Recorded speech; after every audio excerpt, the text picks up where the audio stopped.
শহীদ president Ziaur Rahman যেমনি করে OIC গঠন করেছিলেন, যেমন বাংলাদেশের সম্মানকে আকাশচুম্বিতে নিয়ে গিয়েছিলেন, আমরা বিশ্বাস করি।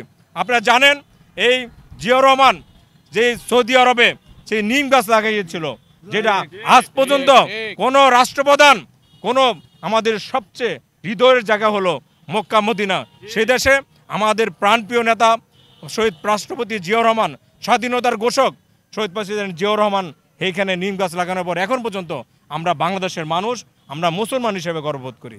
সেই সুযোগ্য সন্তান হলেন তারেক রহমান। আমি বিশ্বাস করি যেমনি করে ওআইসিকে বড় আকারে ধারণ করেছিল জিয়াউর রহমান, এমনিতেই তারেক রহমান যদি এদেশের রাষ্ট্র পরিচালনার দায়িত্ব ইনশাল্লাহ ওনার হাতে আসেন, আমরা বিশ্বাস করি এই বাংলাদেশকে বিশ্বের দরবারে তুলে ধরবেন। এবং উনি যে ওনার যে দেশপ্রেম, ওনার যে আমরা এই তৃণমূল পর্যায়ে যারা বিগত সময় আন্দোলন সংগ্রামে আজকে নির্যাতিত হয়েছে, এই পিচ জ্বালার রাজপথে আমাদের তৎকালীন বিরোধী দলীয় চিফ হুইপ জয়নাল আব্দুল ফারুককে নির্যাতন করা হয়েছিল। আজকে আপনি জানেন ওনাকে উলঙ্গ করে ওনাকে পিটানো হয়েছিল, পুলিশ ভ্যানে উঠানো হয়েছিল।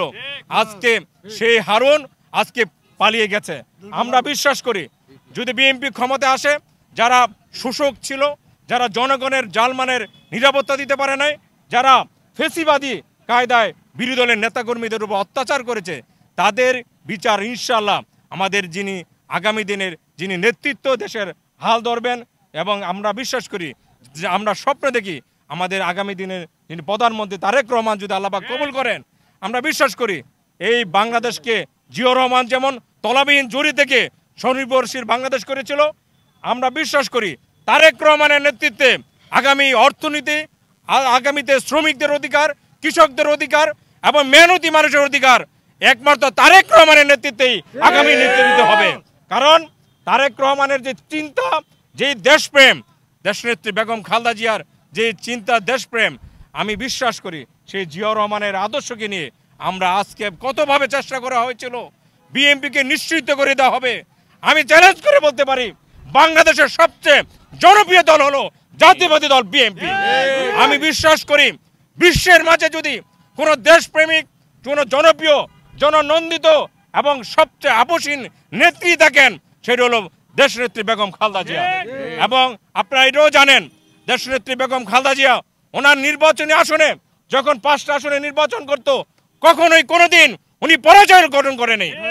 কারণ উনি সর্বসময় উনি দেশের জন্য, মানুষের কল্যাণের জন্য কাজ করেন। উনি দেশের বাইরে যাওয়ার জন্য অনেক চাপ দেওয়া হয়েছিল দেশ থেকে ত্যাগ করার জন্য। উনি দেশের জন্য, দেশের গণতন্ত্রের জন্য, মানুষের কথা চিন্তা করে উনি নিজ বিদায় উনি কারাবরণ করেছিলেন।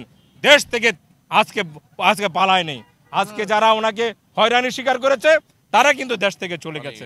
আমরা বিশ্বাস করি কোনো ফেসিবাদ কোনোদিন বেশি দিন সেটা টিকে না। কারণ আমাদের নেতা জিয়াউর রহমান সর্বসময় কোনো কথা বলার আগে বিসমিল্লাহির রহমানির রহিম শুরু থেকে বলতেন, ঠিক কিনা? এবং সেমনি করে আমাদের তারেক রহমান সব কথার আগে বিসমিল্লাহির রহমানির রহিম শুরু করে উনি বক্তব্য শুরু করেন।